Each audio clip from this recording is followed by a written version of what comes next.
The City of Westminster is home to some of the UK's most iconic places. It is a magnet for tourists, shoppers, workers and all those coming to the West End.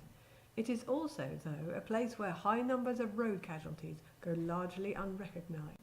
Amongst the 33 London boroughs in 2012, there were almost 50% more road casualties in Westminster than in any other borough.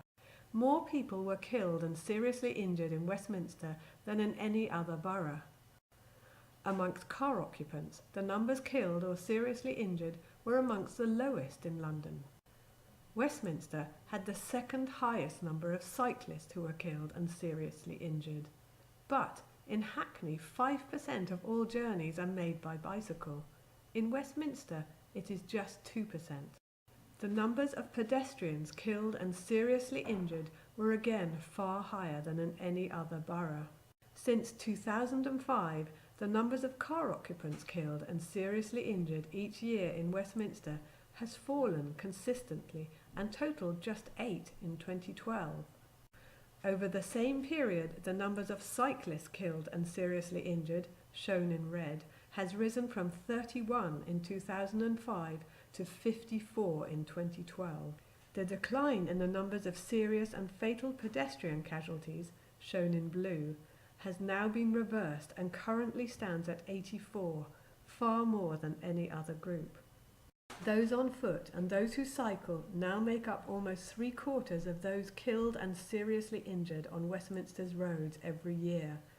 Car occupants are just 4% of the total. Danger has migrated even further towards the most vulnerable users of Westminster's roads and streets.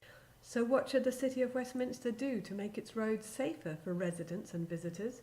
Slower speeds are the single most effective way of reducing road casualties.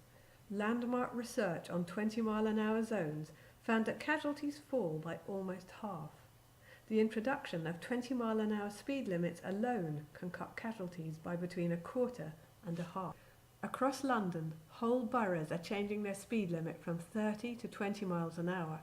By summer 2014, Islington, Camden, the City of London and Southwark will all have 20-mile-an-hour speed limits.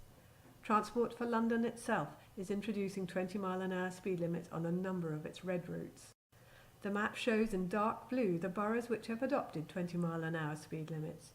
In white are the boroughs where less than 10% of the roads have a 20-mile-an-hour limit. In Westminster, none of the roads have a 20-mile-an-hour limit. Westminster says that there is little demand for 20-mile-an-hour speed limits. The numbers of vulnerable road users who are killed and injured on Westminster's roads show that a new approach is needed. Slower speeds can have a dramatic impact on the numbers of casualties. Here are the email addresses of the leader and cabinet member for transport and the username of the City of Westminster on Twitter if you would like to tell them that there is both a need for 20-mile-an-hour limits and show that there is also the demand.